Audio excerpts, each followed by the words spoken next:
And we have Gayathri Vasudevan, who's the co-founder and CEO of LabourNet.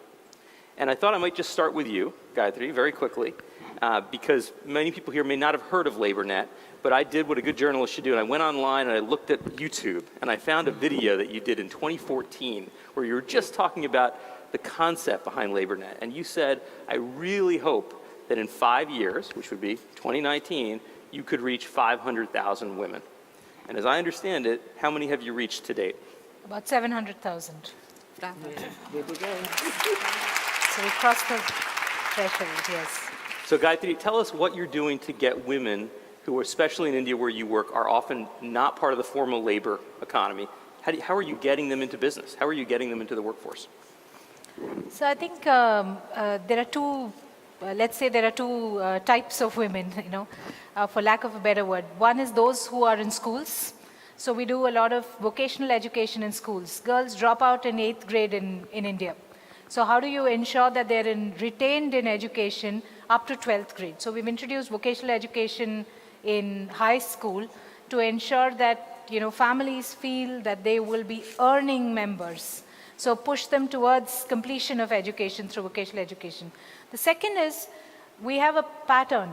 Every woman who's 25 to 35 belonging to an economic class will say, my husband's beating me up, my husband's not giving money home, I have children to feed, I'd like to work. So this is the second group that we're really targeting to say, how do you actually go back into workforce when you do not have certification, you do not have the so-called capability to really run it, but how do you go back into the workforce? How do you create businesses which are not self-employed but are actually going to be enterprises, which means you need to make 600,000 rupees to $1 million per annum. You've got to be GST compliant. You've got to really move the needle up. Then only you're sustainable. GST is the tax system in India. GST You got to be compliant with that. That's right. And you're helping to set up these women entrepreneurs as customer repair shops for Honda dealerships or for big corporations that provide products and services in the economy. These women are starting businesses. Is that right? Absolutely right. So India has a very unique problem in that only 30 to 50% of the large businesses have authorized dealerships, franchisees, service stations, etc., customer service. So there's a large informal network which is there. So our ability to tap women into this as a stable workforce, as a stable business, I think is what we're attempting to do. So it's working, so investors must be just knocking down your door to give you money, right? Yeah, really, where? I'm looking for them. So I think it's been a very tough call. I think investors like finance, microfinance. So for women, they'd rather do microfinance. They'd rather do joint liability groups, say, you know what, women come together, run happy enterprises. But have you heard of franchisees and customer service centers which are run by, women together? Doesn't happen. So I think there's a fundamental disconnect in the kind of finance that is required for women-run businesses. At the medium and small business, and I'm talking of micro businesses at this point of time.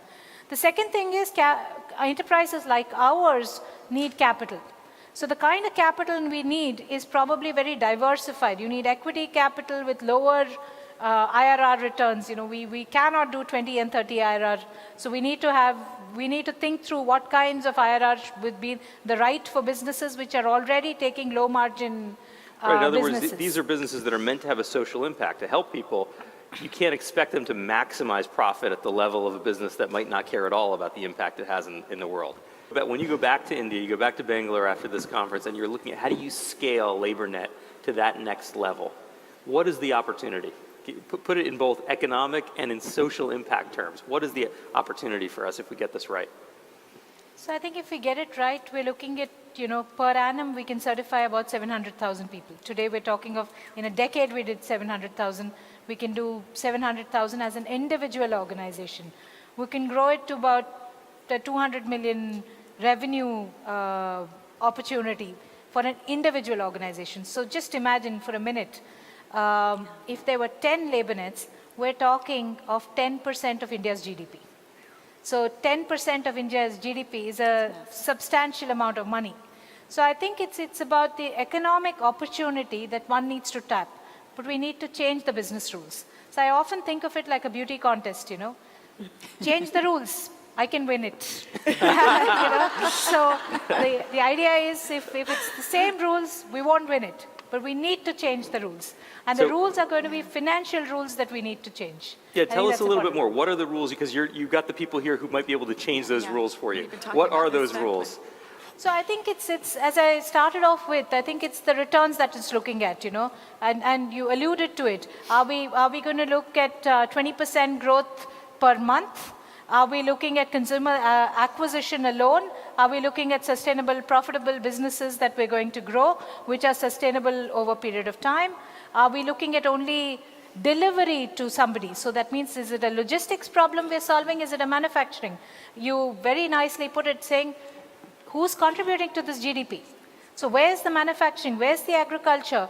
Where are we looking at these? The second thing that I think we need to look at is the kind of debt financing available. So today, all debt financing is at microfinance rates. You don't run businesses. Very expensive. You don't run businesses with that. You need to have very different interest rates which are going to come in. So can we have affordable capital for women to come in, because they are coming in at a disadvantage. They don't come with collateral, they don't come with assets. So women have to own assets. Many of the industries are feminizing. India, you see the apparel industry, the leather industry. In Ethiopia, you'd see the same. So if these are feminizing, it's because it's cheaper. So where are women owning these industries? Are we talking that? Are we talking of small businesses, outsourced businesses being owned by these people? I think we need to look at structures. Economic structures, ownership structures, capital, both equity, debt, receivable financing, which is available. I think we need to look at the entire gamut. Put it inside, how will you use your power? Because we need to wrap up this session. And it's time to hear how we're going to use our power. We are in Women Deliver 2019. We've got to say this. What is an action you're going to go home and do? Or a commitment about how you're going to use your power for good? Or maybe some new concept or idea that was sparked right here that you want to say in front of everyone. What are you going to go do? When I was really thinking about how should I use the power, I had a prepared speech. I've decided to change that. So I think most important for me is when I go back is to understand that women have to be in the workforce. In India, women are dropping out of the workforce, which means it's a long journey to actually bring women into safe spaces of work. We need the large majority of women to believe that they are the economic contributors. They are not the secondary contributors. They're the primary contributors, I think, is the confidence that every girl, every woman needs to have in India. I think that's the most important. The second thing is, I, like you, knew nothing about this 10 years back. I mugged it up. But I think it's important to women to learn the language, because if we don't talk the language, the other party is going to think we are idiots. And I do not want us to believe that we don't know what we're doing. We have run businesses. Time and again, we've run homes, we've run businesses. Agricultural farms are run by women always. Trade we haven't done. So I think we have to step it up. So my commitment is to go back and energize women to say, I've done it. I'm just rediscovering myself. I don't have to relearn. I just have to bring it out. That's it. Open the shop.